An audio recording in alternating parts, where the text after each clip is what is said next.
At the gala celebrating the 50th anniversary of the corporation, I was honored amid the applause of hundreds of guests. The first time in my life that the name William Harrington was announced as a source of pride for the family. But just minutes later, my own family chased me away from the head table as if determined to erase me from their perfect picture. I stood up and quietly left, until Alfred Harrington, whom I still called grandfather, took the microphone and revealed a truth that silenced the entire room.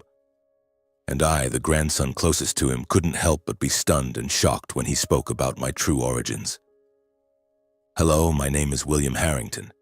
You may have heard the name, or at least the Harrington surname, tied to articles praising one of Boston's most powerful financial dynasties. But I wasn't born into that dazzling spotlight. I'm an adopted son, an errant inkblot on the Harrington family's flawless canvas. And my story begins in the days when I was merely a silent shadow in the Weston Hills mansion, where everything was orchestrated like an unchanging ritual and I was forever an outsider. I grew up in a tiny attic room at Harrington Manor, a sprawling estate nestled in the suburbs of Weston Hills, where oak-lined streets and cold stone walls concealed every secret. My room was nothing like the lavish quarters of Vivian, Conrad, or Isabella, my adoptive siblings. It held just enough space for an old bed, a scarred wooden desk, and a tiny window overlooking a dark forest. In winter, cold air seeped through the cracks, leaving me shivering under a thin blanket. I would lie there, listening to the wind howl through the branches, wondering what I had done wrong to live such a life. The Harrington family was a Boston icon, a prestigious financial dynasty featured in the press with glamorous charity events and perfect smiles. My grandfather, Alfred Harrington, was its patriarch, a stoic, commanding figure whose piercing gaze could make anyone tremble. My adoptive father, Gregory, his only son, was cold and distant. My adoptive mother, Ruth, came from a prominent New England political family and carried herself with a regal pride as if she were the queen of an invisible kingdom. Then there were my siblings, Vivian, sharp and calculating, Conrad, arrogant and self-entitled, and Isabella, the sensitive youngest, the only one who looked at me without contempt. I knew I was adopted from an early age, not because anyone told me, but because of how they treated me. At every dinner, I sat at the far end of the table, where the light from the crystal chandelier never reached. The family's lively conversations about stocks, high society galas, or summer plans in Cape Cod passed over me like a fleeting breeze. No one asked about my school tests or cared what I thought. I learned to eat slowly, chewing small bites just to avoid drawing attention, and to keep the household's atmosphere as if I didn't exist. Ruth often looked at me with an icy stare. Once, when I accidentally spilled a glass of water at dinner, she stood abruptly, her voice sharp as a blade. "You'll never learn the manners of a Harrington, will you?" I bowed my head, silently wiping the table, feeling as if the whole room was mocking me. Gregory never looked me in the eye. To him, I was merely an obligation, something he had to endure. Vivian and Conrad, raised in indulgence, treated taunting me as a pastime. Only Isabella, the youngest, was different. Shy, with wide eyes and golden hair braided neatly, she would sneak to my attic room some nights when the house was asleep, clutching a tiny wooden horse or an old book. "I swiped this for you," she'd whisper, her eyes nervous as if afraid of being caught. I'd smile, pat her head, and murmur my thanks, but inside, a bittersweet ache stirred, warm yet painful. I kept those trinkets in an old tin box, proof that in this cold house there was still a flicker of warmth for me. But the one person who truly made me feel I had worth was my grandfather, Alfred Harrington. He was unlike anyone else in the family. He lived on a sprawling estate a few miles away, where he kept a horse ranch he cherished. Every weekend he summoned me, not to pamper me, but to forge me. "William," he once said, his voice deep and stern, "a man isn't defined by his surname, but by what he does." He taught me to ride horses, made me stand up each time I fell, and shared stories of building the Harrington Group from the ground up. He never spoke words of affection, but his gaze held no contempt. It was a look of trust. In Harrington Manor, I learned to survive. I learned to stay silent when mocked, to hide tears at night, to turn loneliness into motivation. I was smart, not by my own boast, but because my grades topped my class even though I attended public school while my siblings went to elite private academies. I didn't resent it. I told myself that one day I would prove my worth. Evenings when the family gathered in the grand living room, I stayed alone in the attic, reading or doing homework. I loved books on economics and history, stories of people overcoming adversity to achieve greatness.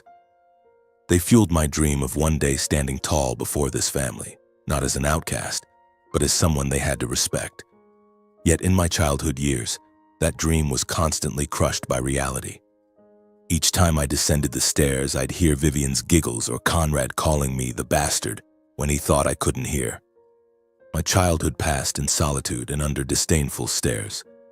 I learned to hide myself, to live without needing anyone's validation, except my grandfather's. He was the only one who made me believe that, though unwelcome, I still had value. And deep down, I knew that one day I would have to stand up and prove I wasn't the stain they thought I was.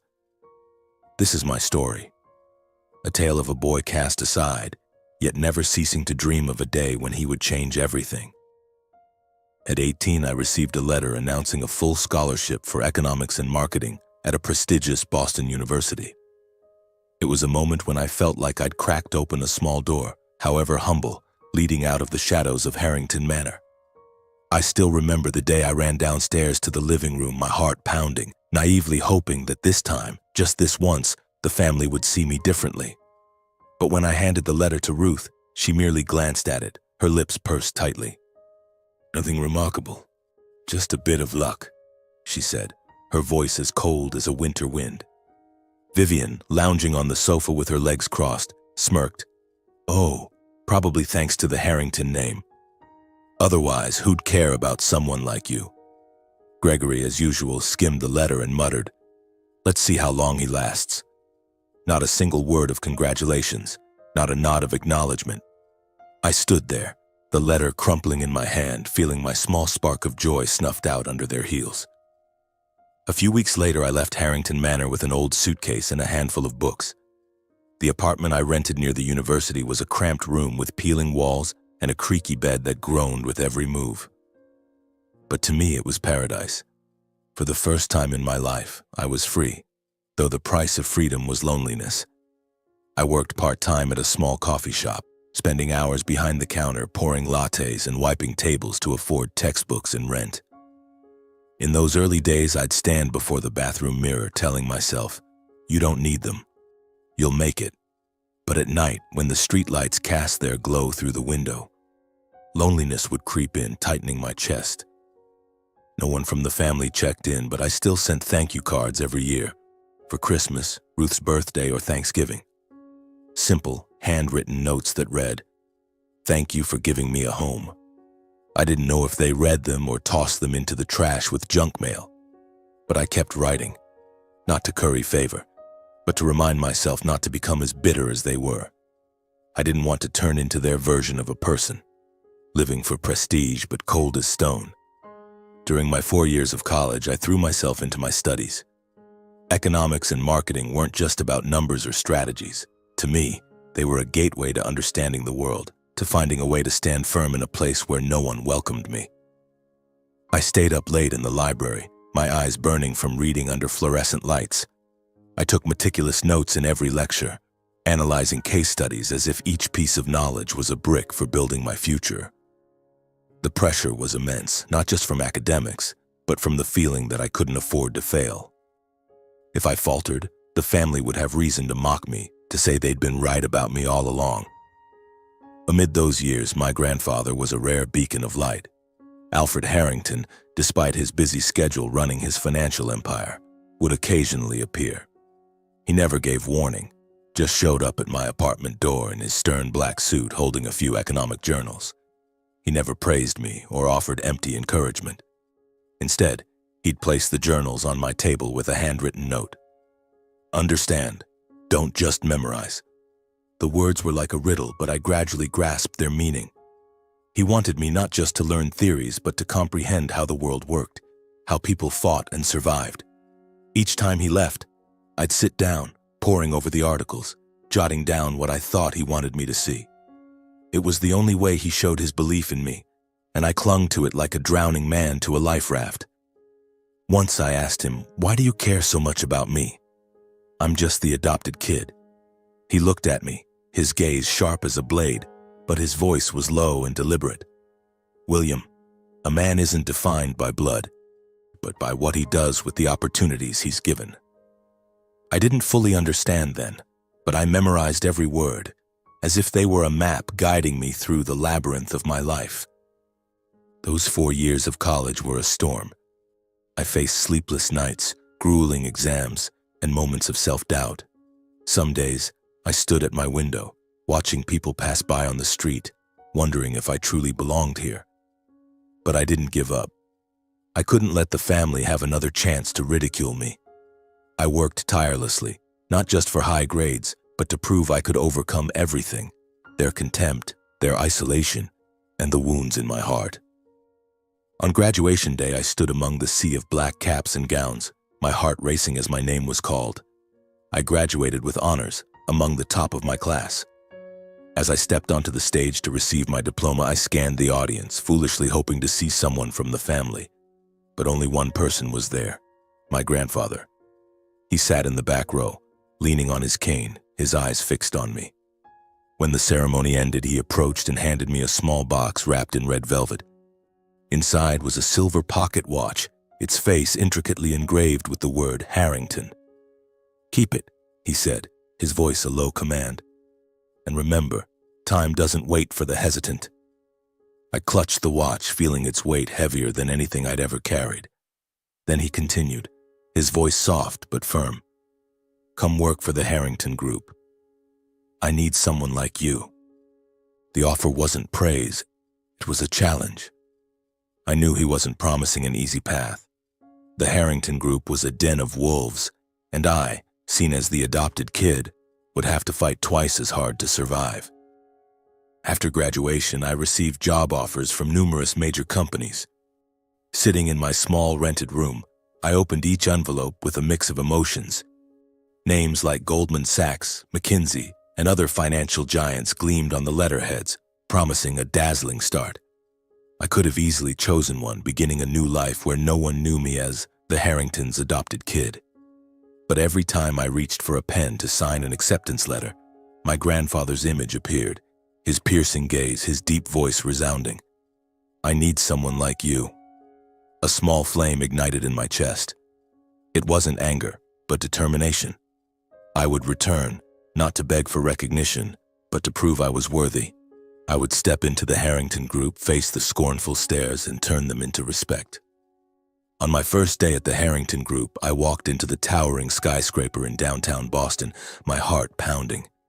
The brass plaque engraved with Harrington Group shimmered in the sunlight like a challenge. I wore a simple black suit, the only one I'd bought with my own earnings from part-time jobs, and tried to maintain a calm exterior. But as I passed through the glass doors, I felt the icy atmosphere. Gregory, my adoptive father, stood in the lobby talking with senior staff. When he saw me, he gave a curt nod and signaled for an assistant to escort me to HR. No greeting, no smile.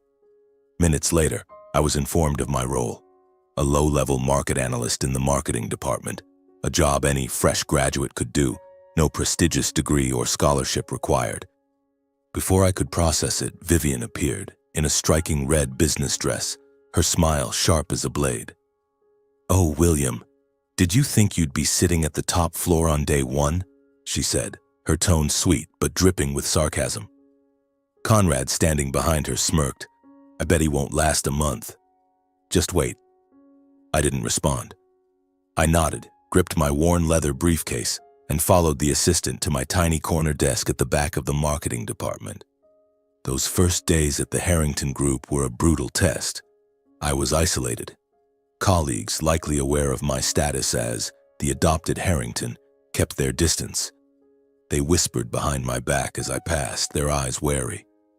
Worse, during meetings, my ideas were often dismissed. "You lack experience," a mid-level manager said, not even glancing at the slides I'd spent all night preparing. "Let someone else handle this." I clenched my jaw, swallowed the burning in my chest, and returned to my desk. Complaining was pointless.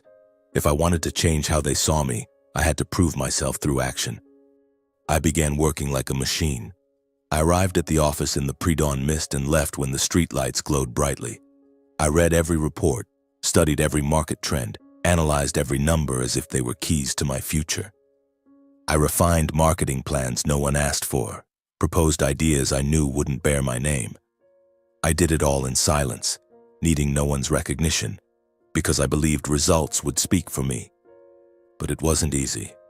Some nights, alone in the empty office, I felt like I was battling an invisible monster. Vivian, now the PR director, frequently took credit for my work in successful campaigns. Once I spent 3 weeks crafting a promotional plan for a new financial product. When it exceeded sales expectations, Vivian stood before the board, beaming, soaking up the praise. I sat in the corner of the meeting room, watching her present my slides, feeling as if someone were squeezing my heart. Gregory, presiding at the head of the table, knew the truth, but said nothing. Only once, as I passed his office, did he look at me and say, his voice ice cold, "Don't dream too big, William. No one here cares what you do." Conrad, meanwhile, began spreading rumors. "He's only here because grandfather favors him," he'd say to anyone who'd listen. "Without Alfred, he's nothing." I heard those words not once but dozens of times in whispered break-room conversations or sidelong glances in the elevator. But I didn't let them get to me. I learned to observe, meticulously noting everything, from how departments operated to how power flowed through the polished halls of the Harrington Group. I knew that to survive, I didn't just need to do well. I needed to outperform everyone. Occasionally, I'd catch sight of my grandfather in the headquarters hallways. He never spoke, just stood at a distance, leaning on his cane, his sharp eyes tracking me. Once I saw him outside the glass door of a meeting room, watching as I presented an idea that was later dismissed. When I stepped out, he gave a slight nod as if saying, "Good job, keep going." Those brief moments were my only fuel to keep pushing forward. After 3 years of silent toil, an unexpected opportunity arose. Thomas Reed, a senior executive overseeing global strategy, stumbled upon a report I'd written on sustainable investment trends. He called me into his office, a spacious room with windows overlooking the Charles River. "You wrote this?" he asked, pointing to the thick document. I nodded, bracing for criticism, but he smiled, the first smile I'd received from anyone in the company. "You've got potential, William. I want you to lead a project." The project was a marketing campaign for a new Harrington Group investment fund aimed at attracting major European clients. I dove in, working day and night, coordinating teams from New York to London. I analyzed data, built strategies, and persuaded the toughest partners. When the campaign concluded, the group secured contracts worth tens of millions. For the first time, the name William Harrington appeared in an internal report as the lead. That night, I stood before my bathroom mirror looking at myself and felt a flicker of pride for the first time. A year later, my outstanding performance earned me a promotion to Deputy Marketing Director. The announcement came during a company-wide meeting, and when my name was called, an odd silence fell over the room. I knew what they were thinking. The adopted kid. But I didn't care. I stood, bowed in thanks, and returned to work. Yet my rise fanned the smoldering flames within my family. At a company party, Vivian whispered to a group of employees, "He's just grandfather's puppet." Conrad, now Deputy Finance Director, began showing unease, his mocking glances replaced by fear.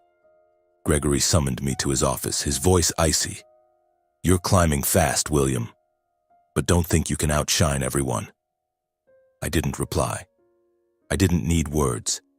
I just needed to work, to do better than anyone else. Every report, every campaign, every number was my response.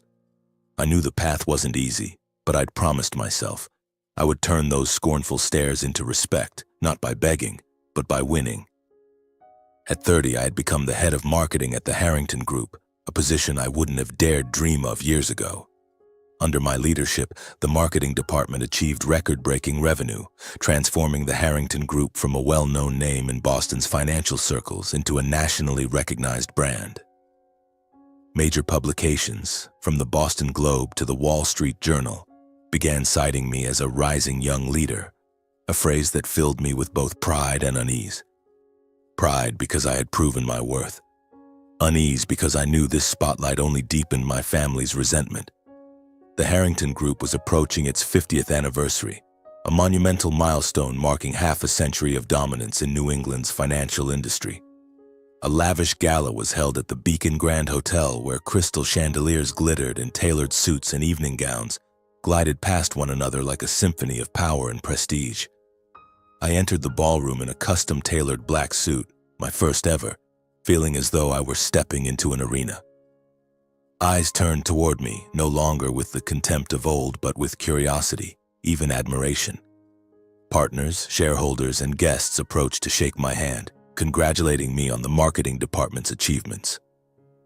"You've done the impossible, William," a New York executive said, raising a glass of wine in my direction.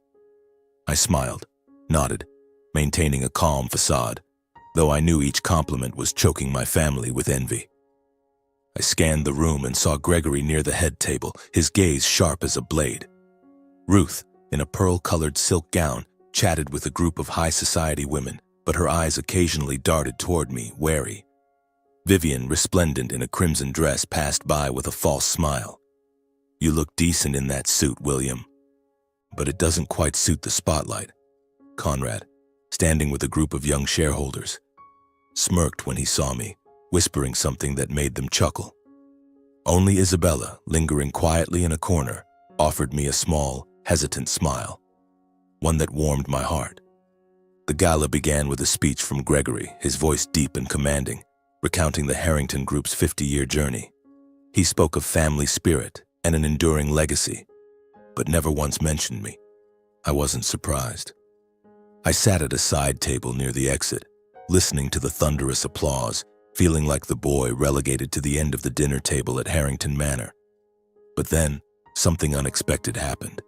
A senior executive stood proposing a toast to those who had made exceptional contributions to the company. And the name called was mine. "William Harrington," the MC announced, "who has elevated the Harrington Group to new heights with outstanding marketing campaigns." The room erupted in applause, a sound like crashing waves. I stood, my heart pounding, and walked to the stage to accept a certificate of recognition. The chandelier's light shone brightly on me, and for a moment, I felt I truly belonged. I bowed, gave a brief thank you, and returned, not to my side table, but to the head table where the Harrington family sat, as the MC invited me to join them. As I approached, the atmosphere shifted. Gregory's eyes were ice cold. "This table is for family, not an adopted kid like you," he said, loud enough for those nearby to hear. Conrad laughed, adding, "You'd fit better at the PR table, William." Vivian, feigning politeness, smirked with barely concealed venom. "Exactly. Don't make a mess of things." Ruth said nothing, her lips pursed, her gaze piercing. Isabella bowed her head, clutching her napkin as if she wanted to speak but didn't dare. A ripple of awkward laughter spread among nearby guests, then faded. A waiter froze, his tray of wine trembling slightly. Shareholders exchanged uneasy glances. A few coughed, trying to break the silence. For a moment, the entire ballroom seemed to freeze under the dazzling lights. I stood there, under hundreds of eyes, time seemingly halted. I knew what they wanted. They wanted me to leave, to be reminded I would never belong at this table, in this family. But I wasn't angry. I was too accustomed to their scorn. I gave a slight nod, a faint smile, and turned to walk back to my side table. The chandelier's light reflected on my face, calm in a way that felt almost surreal. I sat down, sipped my wine, and told myself, they can't chase me from my own dreams. From across the room, I felt my grandfather Alfred's gaze. He sat at the main table, his hand gripping his cane, his eyes steady and cold as if he had been waiting for this moment. I didn't know what he was thinking, but his look gave me an odd surge of strength, as if he were saying, "You did well. Keep going." The gala continued under glittering lights and polite laughter, but I knew beneath the glamorous surface a storm was quietly brewing.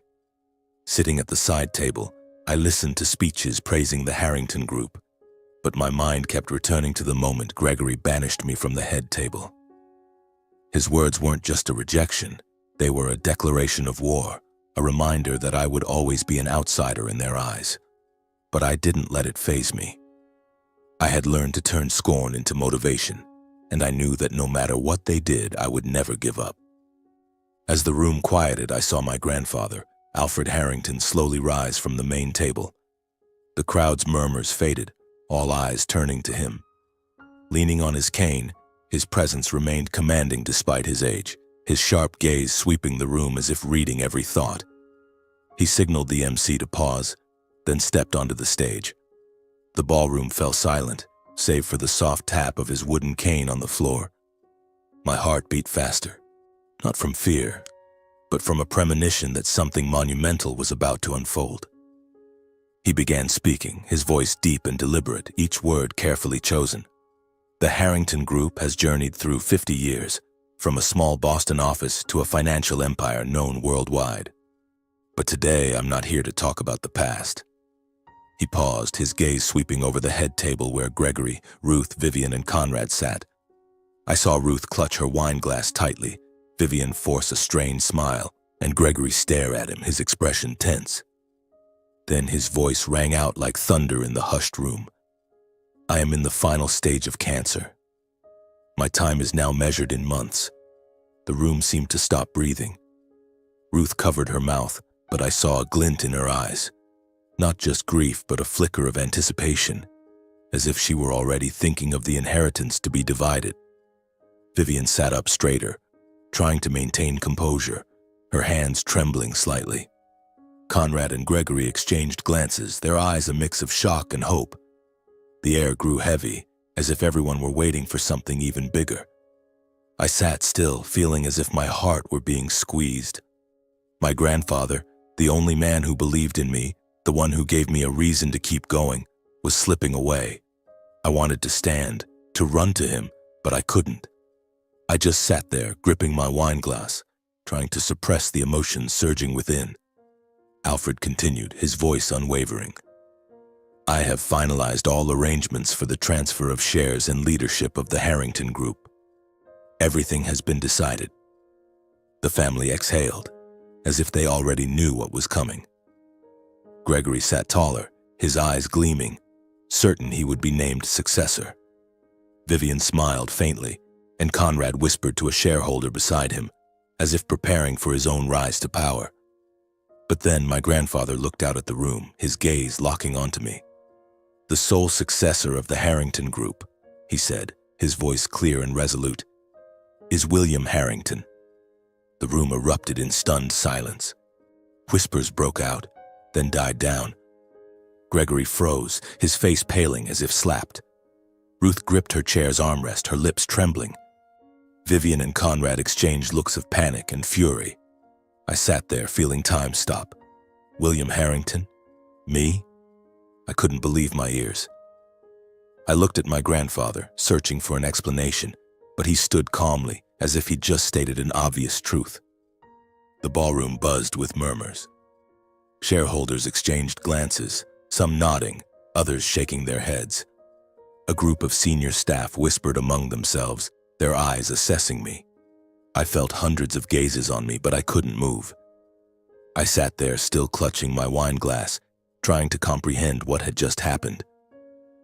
My grandfather instructed Gregory to continue the gala as planned. Then he turned to me, his voice soft but firm. William, come with me. I stood, my legs feeling weightless, and followed him out of the ballroom. Before leaving, he turned to Gregory and said curtly, when the gala ends, bring everyone to the manor. We need to talk clearly. I walked with my grandfather, leaving behind the crowd's murmurs and my family's furious glares. I didn't know what awaited me, but I knew this moment had changed everything, not just for me, but for the entire Harrington dynasty. We stepped out of the Beacon Grand Hotel where the lights still sparkled and the music still echoed, but the atmosphere had turned frigid, as if the world knew a seismic shift had just occurred.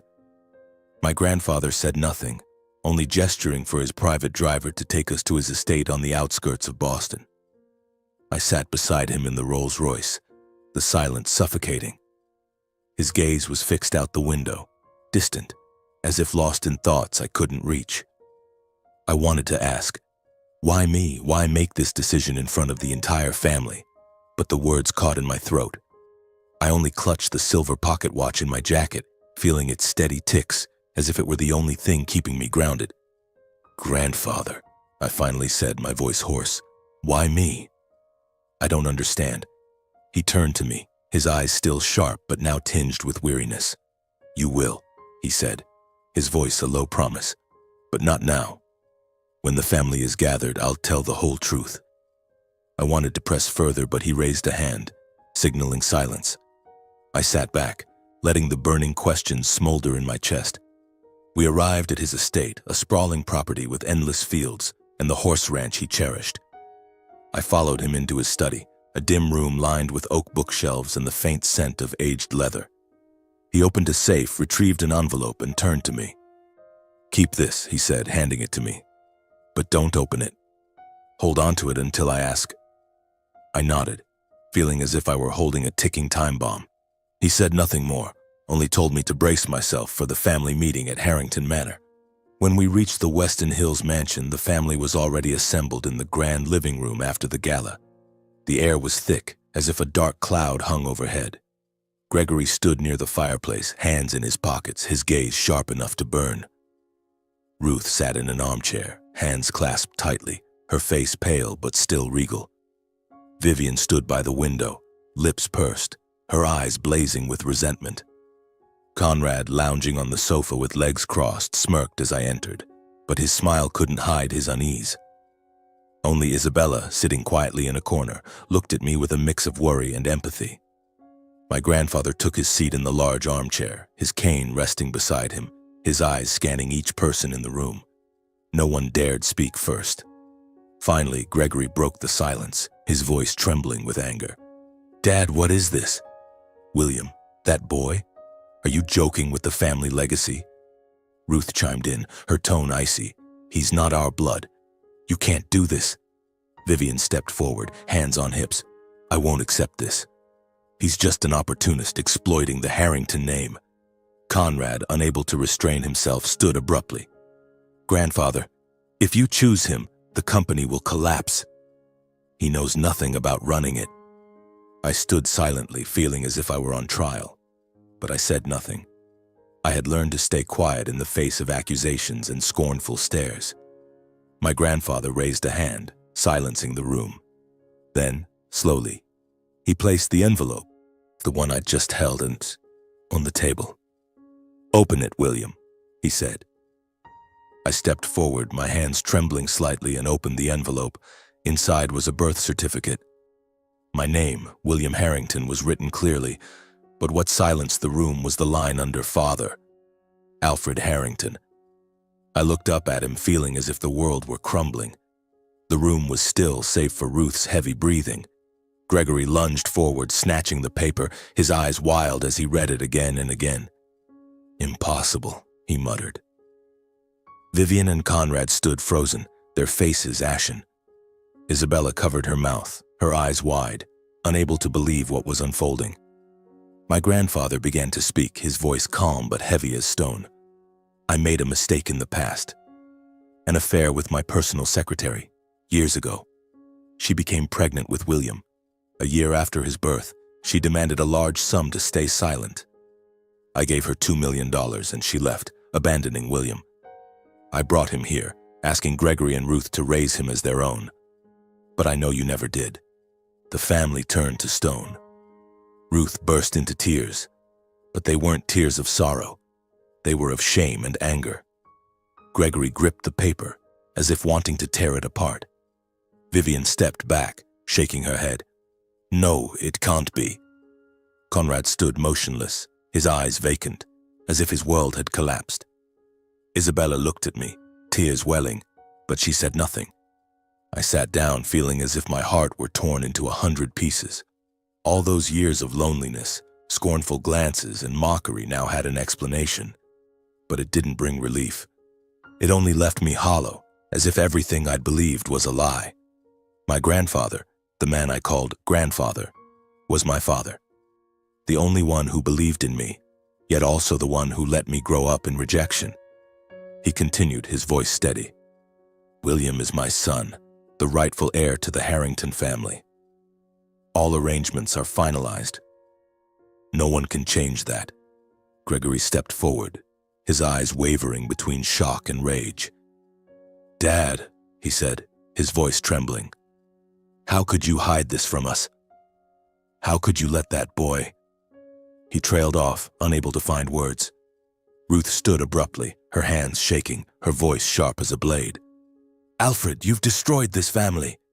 Do you think we'll accept this? My grandfather, no, my father, sat there, his gaze cold but unwavering. You had your chance, he said, his voice a verdict. You had decades to treat William as family.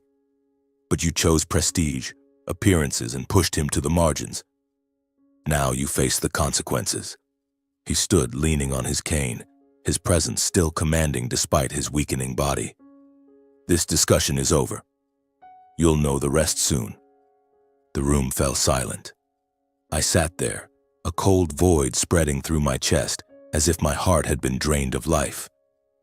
The truth I had yearned for, prayed for in those lonely attic nights, where I belonged, who I was, lay before me, but it brought no freedom.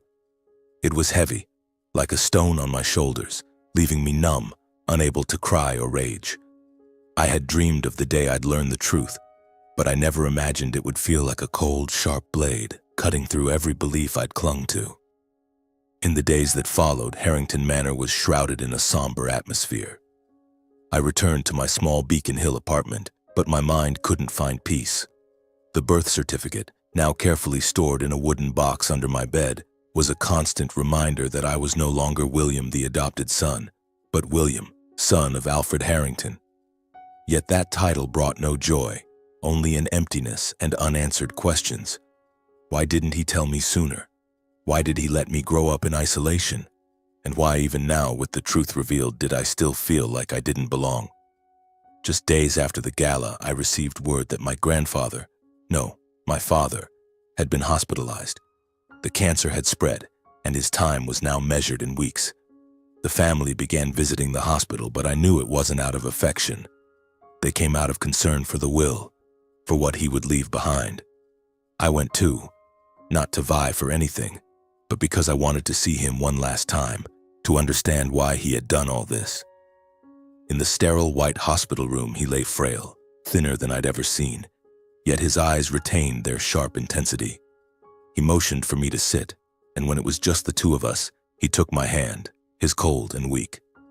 William, he said, his voice raspy, I'm sorry. I let you grow up in loneliness, in deception, because I feared scandal. I chose honor over family. He paused, drawing a long breath, as if each word drained his strength. But you proved me wrong. You're stronger than I ever imagined. Don't repeat my mistakes, son. The word son rang in my head like a bell. It was the first and last time he called me that. I bowed my head, trying to hold back tears, but they fell anyway. I wasn't crying from sorrow, but from a tangled mix of anger, forgiveness, and a love I'd never dared acknowledge. A few days later, he passed away. The news swept through Boston, dominating headlines. Alfred Harrington, New England financial titan, dies at 75. The funeral was held at St. Matthew's Church, attended by politicians, financiers, and the press. Gregory maintained his cold demeanor. Ruth feigned tears for the cameras, and Vivian and Conrad avoided my gaze. I stood quietly in a corner of the church, not crying, only bowing my head to bid farewell to the father I had just begun to forgive. A week later, the family was summoned to the office of Henry Whitmore, the lawyer, in downtown Boston to read the will. The small meeting room, with its oak-paneled walls and dim light, felt oppressive. Gregory sat rigidly, his gaze icy. Ruth clutched her purse tightly. Vivian and Conrad whispered to each other, and Isabella looked at me with empathy. I sat at the end of the table, hands clasped, trying to stay calm despite my racing heart. Whitmore began, his voice steady but carrying the weight of a verdict. The will had 3 parts: the transfer of shares, the division of assets, and conditions for recognition. He read aloud. William Harrington inherits 62% of the shares and control of the Harrington Group. The room exploded in a deadly silence. Gregory's knuckles whitened as he clenched his fists, as if restraining a storm. Ruth covered her mouth, her eyes wide, not just with shock, but with panic. Vivian let out a harsh, brittle laugh like breaking glass, as if she couldn't believe her ears. "What?" she nearly shouted, standing so abruptly her chair scraped the wooden floor. "I knew it. He's always been an opportunist, worming his way into this family. Grandfather must have been manipulated in his weakened state. There's no way he'd choose him over us." She turned to the lawyer, her voice seething. "You have to review this. There must be proof this will isn't valid. We won't let him steal the family's legacy." Conrad glared at me, his eyes burning. "What did you do to Grandfather, William? What did you whisper to him to get this?" Whitmore remained unfazed. He set the will down and looked directly at Vivian and Conrad. "I assure you," he said, his voice calm but firm, "all procedures are legal. Mr. Harrington was fully lucid when he signed this will. If you wish to challenge it, the courts will decide. But I advise you to think carefully." His words were like a slap, stopping Vivian and Conrad in their tracks, though their eyes still burned with resentment. But the next part was even more shocking. The remaining assets, the Weston Hills mansion, the yacht, the vintage car collection, were granted to Gregory and Ruth on one condition. Gregory had to sign a document acknowledging me as his half-brother. If he refused, the assets would be placed under my management. The room fell silent, suffocating.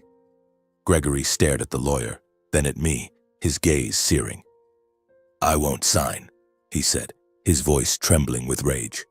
Ruth grabbed his arm, whispering, "Gregory, think carefully." But he shook her off, stood, and stormed out. I sat at the end of the table, hands clasped, trying to maintain composure despite my heart pounding like it might burst. Vivian and Conrad's accusations didn't surprise me. I was used to their scorn. But they still stung like knives piercing my chest, reminding me that even with my origins revealed, I was still not accepted. I looked to Isabella, hoping for some comfort, but she only bowed her head, avoiding my gaze. Then I glanced at the will on the table, feeling it was more than a document. It was a sentence, not just for me, but for the family that had rejected me for years. I knew a storm was coming, one I couldn't avoid. Just days later, the storm truly began. Gregory, Vivian, and Conrad hired a top-tier Boston legal team led by Charles Langley, a notorious attorney known for handling high-stakes inheritance disputes. They filed a lawsuit to invalidate the will, arguing that my father, Alfred Harrington, had been mentally manipulated when he signed it. I wasn't surprised by their actions. I knew they wouldn't accept defeat easily. The press pounced, dubbing it America's costliest inheritance battle. Each morning, I opened the papers to find my name in bold headlines. The Harrington Group's bastard son. William Harrington, opportunist or legitimate heir. The Harrington Group's stock began to waver on the exchange. Investors grew anxious, and my office phone rang incessantly with calls from shareholders. During court hearings, I sat in the front row, facing the family's legal team. Charles Langley, with his smooth voice and razor-sharp gaze, painted a picture of a frail, vulnerable Alfred Harrington, easily swayed, and a cunning William exploiting his illness to seize the company. I listened silently, meticulously noting their arguments. I knew reacting emotionally would only weaken my position. Instead, I focused on my work, running the marketing department, preparing new campaigns, and addressing shareholders' questions with unwavering calm. Henry Whitmore, my lawyer, became an unexpected ally. He wasn't just my father's attorney. He understood his intentions.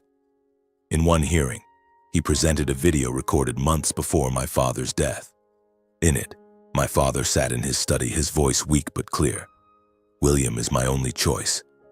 He has vision, resilience, and most importantly, he isn't blinded by prestige." He paused, looking directly into the camera. "This is my will, and I'm fully lucid in making this decision." Whitmore supplemented the video with medical records proving my father's mental clarity when signing the will. The courtroom fell silent, and I saw a flicker of uncertainty in Langley's eyes. Within the Harrington Group, the atmosphere was taut as a bowstring. The board of shareholders called an emergency meeting in the grand conference room on the 40th floor, where glass walls reflected Boston's light, a reminder of power and responsibility. I entered, feeling like I was stepping into an arena. The shareholders, dressed in expensive suits, eyed me with a mix of skepticism and curiosity. Whispers of bastard and disputed will reached my ears. I stood before them trying to stay composed, though my heart pounded.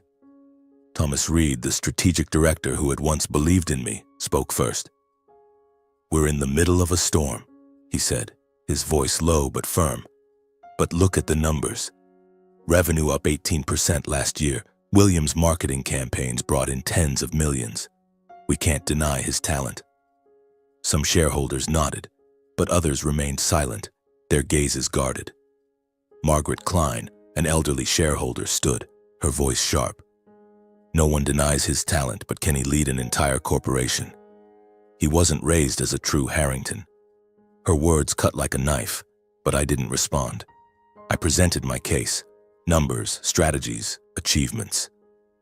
When the meeting ended, the board voted. It was close, but I was confirmed as acting chairman. I left the room, feeling like I'd scaled a mountain, yet knowing steeper challenges lay ahead. Gregory, meanwhile, refused to concede. He poured his energy into tarnishing my reputation. In a televised interview, he stared into the camera, his voice icy.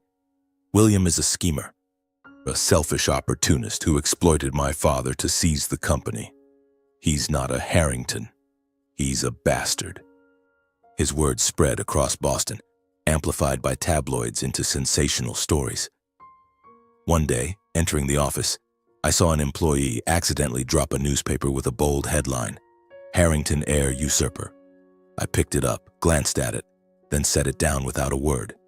Inside, though, it felt like salt rubbed into an old wound. Still, I chose silence. I didn't counter the accusations or appear in the press to defend myself. I knew words wouldn't change the minds of those already prejudiced against me. Instead, I focused on work. I arrived at the office before anyone, stayed later than everyone, reviewed every report, and led meetings with precision and dedication. Gradually, employees began to see me differently. The wary glances turned to respect. One night, as I revised a campaign past midnight, a young assistant, Anna, knocked and brought me coffee. "You work harder than anyone here," she said, her eyes sincere. "We believe in you." It was the first time I felt I wasn't alone in this skyscraper. 4 months later, the court delivered its final ruling. In the courtroom, the air was heavy, like a storm about to break. The judge, a woman with a stern gaze, read the verdict. "The will of Alfred Harrington is legal and remains in full effect." The gavel struck, ending the dispute. Gregory and Ruth, seated across from me, bowed their heads. Per the will's conditions, they had to sign a document acknowledging me as Gregory's half-brother to receive the remaining assets: the Weston Hills mansion, the yacht, and the vintage car collection. I watched them, Gregory's eyes burning with resentment, Ruth's lips tightly pursed, signing each word as if it were a death sentence. Vivian and Conrad didn't attend the hearing, but I knew they had lost, not just to the law, but to the truth they refused to accept. As I left the courtroom, Boston's sunlight poured down, but I felt no relief. I was now officially the chairman of the Harrington Group, the sole legitimate heir. But to me, the title wasn't glory. It was the end of an era of falsehood, of fake smiles, hollow praise, and scornful glances hidden behind polished facades. I stood before the Harrington Group building, looking up at its gleaming brass plaque, and told myself, this isn't victory, it's responsibility. I would lead this company not to prove I was better than them, but to protect my father's legacy, a legacy not just of wealth, but of belief in what I could achieve. In the days following the court's ruling, the Harrington Group entered a new era. The press no longer focused on the inheritance scandal, instead hailing me as the heir bringing the company back to an era of transparency. Those resounding words didn't make me complacent. I knew the power in my hands wasn't a reward but a greater challenge than ever before. I began restructuring the company, eliminating unwarranted family privileges and prioritizing competence and integrity. I dismissed employees who thrived on flattery, promoting those with genuine talent to key positions. Under my leadership, the Harrington Group's stock stabilized, revenue grew steadily, and the company embarked on a new, more robust phase of growth. Despite wielding power, I chose to live simply. My small Beacon Hill apartment remained my refuge each night, with its creaky bed and shelves overflowing with books. I avoided lavish parties and flashy interviews. To me, the spotlight wasn't where I belonged. I worked for responsibility, not fame. Each morning I arrived at the office early, reviewed every report, met with every employee, and listened to their ideas. I wanted the Harrington Group to be more than a financial empire, a place where people were respected for their contributions, not their names or backgrounds. After the ruling, my family quietly unraveled. Gregory and Ruth retreated to a small villa in Maine, living in seclusion, far from Boston's high society gaze. Vivian tried launching her own PR firm, but failed spectacularly when partners refused to work with her. Conrad left Boston without a word. I didn't feel triumphant watching them fall. Instead, I felt an indescribable sadness, not for them, but for the family I had once dreamed of being part of, now reduced to fragments. One early winter day, as snow fell lightly on Boston's streets, I was in my office when the door opened softly. Isabella stepped in, wearing a gray wool coat, her blonde hair braided as it was in childhood. She hesitated as if unsure of her welcome. "William," she said, her voice soft but clear. I have something for you." She handed me a letter, its envelope yellowed, Ruth's trembling handwriting on it. "Mother wrote it while she was in the hospital," Isabella said, avoiding my gaze. "She told me to give it to you." I opened the letter, each word cutting like a slow knife. "William, if I may, let me say I'm sorry. I was wrong to treat you as I did. I don't expect forgiveness, but I want you to know." I folded the letter, my chest tightening. I looked at Isabella, her eyes now meeting mine with sincerity. "You don't have to forgive them," she said softly. "Just forgive yourself." Her words, simple yet piercing, cut through the armor I'd built around my heart for years. I didn't respond, only nodded, but something inside me began to shift. I had spent my life proving my worth, fighting scornful stares, but perhaps what I truly needed was to let go, not to forget, but to heal. That evening, I drove to Weston Cemetery where my father was laid to rest. Snow blanketed his headstone, inscribed with Alfred Harrington, builder of a legacy. I placed a bouquet of white roses at its base, stood in the biting cold for a long time, and whispered, "I forgive you, Father. And I'll forgive myself."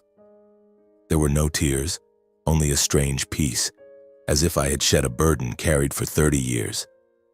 Back at the office, I took an old photo of my father from my drawer and placed it on my desk. Beneath it was his handwritten note. "Don't choose honor if it costs you those you love." Those words became my guiding principle, not just in work, but in how I lived. Years later, in a rare Forbes interview, when asked what made me strongest, I replied, "Not winning in court, but learning to forgive." The quote spread across social media, but to me it wasn't a statement. It was the truth, about a boy once cast aside who fought to prove himself and ultimately found strength in letting go of hatred. Years passed, and the name William Harrington was no longer just a headline.